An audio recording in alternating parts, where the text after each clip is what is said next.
a celebração do grande casamento tão aguardado entre Cristo e a igreja. É interessante que o apóstolo Paulo, quando vai falar sobre a relação entre o homem e a mulher, sobre o casamento, ele faz esse paralelo. Assim como o marido é a cabeça da mulher, assim Cristo é a cabeça da igreja. Então ele fala, ele é o esposo que será o marido, que vai então ser celebrada essa grande bodas, essa grande ceia do Senhor. E felizes aqueles que são chamados para celebrar essa ceia. Essa ceia não será celebrada aqui. Ela será celebrada na glória, no céu. Por isso que, hoje, celebração da ceia, me faz lembrar disto. Que para que você possa ler esse texto e dizer, aleluia, eu estarei lá. Estou aguardando. A esperança é que está proposta em Cristo Jesus. Ele é a nossa viva esperança para que estejamos lá celebrando essa grande ceia. Ela só é possível quando cremos no novo nascimento aqui na terra. O Evangelho de Cristo, o Evangelho das insondáveis riquezas de Cristo, o insondável Evangelho eterno de Deus, que foi preparado, executado antes da fundação do mundo, mas foi manifesto aqui na terra há aproximadamente 2000 anos atrás. Este Evangelho, ele está sendo ainda e será até o último dia pregado e anunciado. Jesus declarou uma coisa que atinge a todos os seres humanos. De termos a graça de crer naquilo que Deus estabeleceu. E ele estabeleceu na sua palavra que é a verdade imutável. Imutável. Quando Jesus declarou a Nicodemos que era um representante humano, com as características que eu vejo importantes de serem analisadas. Primeiro, ele era um judeu. Ele era um descendente do povo separado por Deus. Isso, provavelmente, há 2.500 anos antes de Nicodemos falar isso, Deus já tinha separado aquele povo. E separou aquele povo não pelas suas virtudes. Ele era o menor entre todos os povos da terra. Mas porque Deus já mostrou ali que ele trabalha no amor, não é na dor. Deus amou o mundo de tal maneira que deu o seu Filho unigênito. Então, Deus que é amor, o amor desceu para nos alcançar. Este amor. Então, na frente de Nicodemos.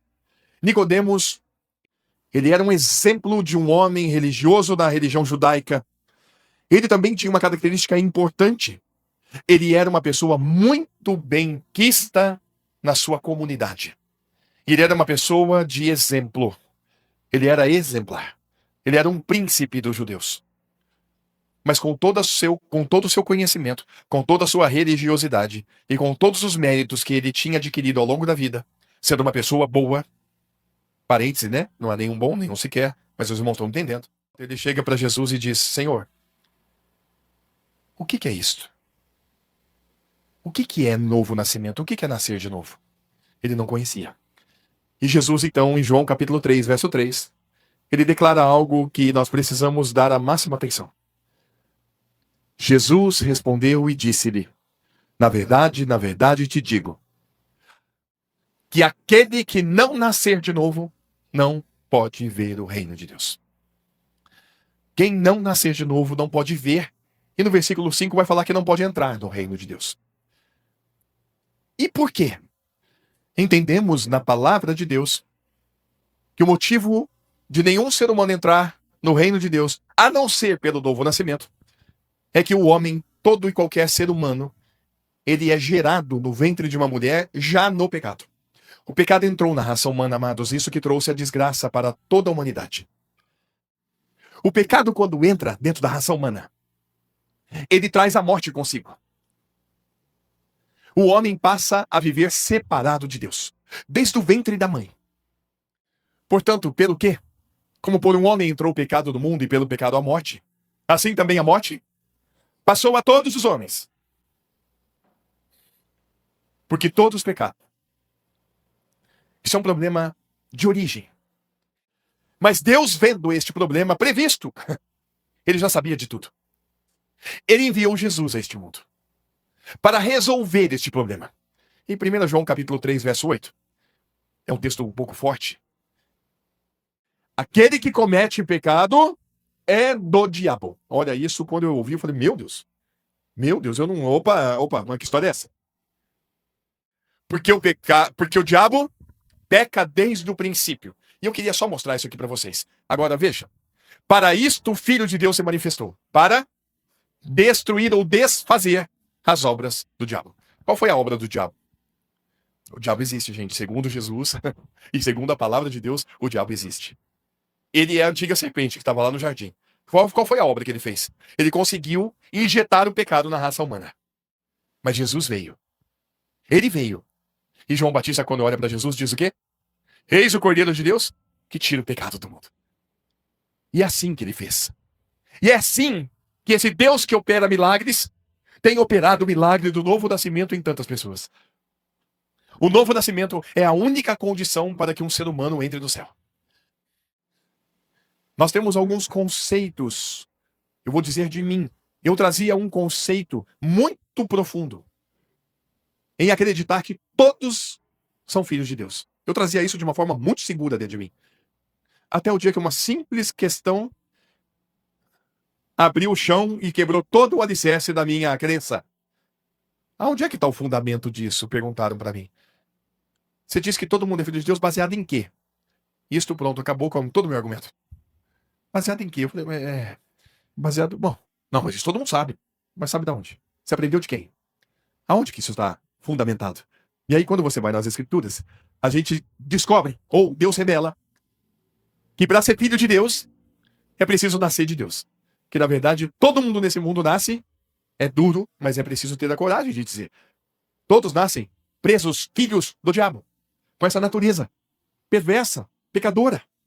Mas Cristo veio, essa é a boa notícia. Evangelho é boa notícia, gente. Oh, Deus de milagres.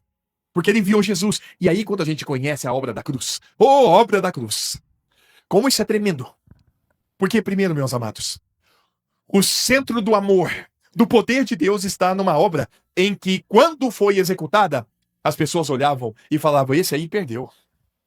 Como? Olha o fim deste homem. Quando todos pensavam que Jesus estava perdendo, é ali que Jesus venceu. É ali que tudo ele venceu. É ali que o poder de Deus estava estampado, emanado. E ele fez isso quando foi para a cruz e fez uma promessa que pouco é citada. Eu não sabia disso e nem você. Mas hoje nós sabemos, cremos e nos alegramos. Quando Jesus foi levantado da terra, ele prometeu em João capítulo 12, verso 32. Ah, que promessa! Ah, que promessa! Ô, Cristiano, que promessa! E eu, quando for levantado da terra, todos atrairei a mim. Ele nos levou com ele para a cruz. Nós fomos enxertados nele. Ele nunca esteve sozinho naquela cruz. A morte de Jesus não foi substitutiva. É muito além disso. A morte de Jesus, ela foi partilhada com nós. Este sacrifício, ele é inclusivo, não é substitutivo. Ele não estava lá nos substituindo. Ele estava lá para nos levar com ele para a cruz, nos incluir nele, para que a justiça de Deus se cumprisse em nós. Louvado seja Deus que revelou isto a você. A certeza de que você foi atraído por Jesus. A certeza de Romanos capítulo 6, versículo 6. Ou versículos 5 e 6. E a versão que fala unidos, fala plantados, veja para mim, a unidos acho que é da corrigida. Fomos unidos, que coisa linda. Gente, isso aqui é o que está escrito na Bíblia. Sabe, o livro da Bíblia, é ali que está escrito isso. Porque se fomos unidos com ele na semelhança da sua morte, certamente o seremos também na semelhança da sua ressurreição. Sabendo isto, que foi crucificado com ele o velho homem, para que o corpo do pecado seja destruído, para que não sirvamos ao pecado como escravos. Porquanto, quem morreu está justificado do pecado. Certo, Netinho? Quem morreu está justificado do pecado. E aí ele vai no versículo 8 para trazer clareza para todos nós. Ora, vamos ler comigo? Ora, se já morremos com Cristo, cremos que também com ele viveremos. Aleluia. Jesus morreu, eu morri. Pela fé, espiritualmente. O que é nascido da carne, é carne. O que é nascido do espírito, é espírito. Você já nasceu da carne. Agora é preciso nascer espiritualmente. Porque espiritualmente o homem está morto para Deus por causa do pecado. Mas ele ganha vida. Quando ele crê que ele foi atraído por Jesus, ele morreu com Jesus naquela cruz e foi agraciado. Oh, notícia, oh, notícia. E foi no domingo, gente. Maria Madalena, a primeira que falou disso. Ele vive, ele ressuscitou. Amados, a ressurreição de Jesus é o motivo da nossa esperança. É o motivo da vida eterna. Ele ressuscitou, venceu a morte, venceu o mal, venceu as trevas e nos resgatou, nos dando vida na ressurreição, Marcos. Coisa tremenda que é isto. E aí, Efésios capítulo 2, versículo 6, é a garantia do que Deus fez na tua vida e na minha. Juntamente com ele, nos ressuscitou e nos fez assentar nos lugares celestiais em Cristo Jesus. Veja, precisamos prestar atenção nos textos. Tá vendo, Patrick? Tá escrito, ó, ele nos atraiu no corpo dele. Está escrito que nós fomos crucificados com ele. Está escrito que nós morremos com ele. E se eu não mostrei que nós fomos sepultados com ele, tá lá em Romanos capítulo 6, versículo 4. Fomos, pois, sepultados com ele. Fica só com esse trecho aí agora. Fomos, pois, sepultados com ele. E acabamos de ler que nós fomos ressuscitados juntamente com ele. Meu amado, isso é pela fé. E só Deus é quem concede graça de revelar isto. É o milagre do novo nascimento, meninos. É um milagre que Deus opera. E se você realmente buscar isso e pedir a Deus, ele vai operar isso na tua vida. Para que você possa chegar em Gálatas capítulo 2, versos 19 e 20. Mediante a lei, o que aconteceu? Eu morri para a lei, para viver para Deus. Estou crucificado com Cristo. Logo, já não sou eu quem vive, mas é Cristo que vive em mim. Novo nascimento é troca de coração, é troca de vida, é troca de natureza, é um novo caráter, é uma nova vida, é uma nova forma de viver. Que forma é essa? É Jesus. O nome dele é Jesus. Ele é um milagre que Deus opera na vida de todos aqueles que buscarem.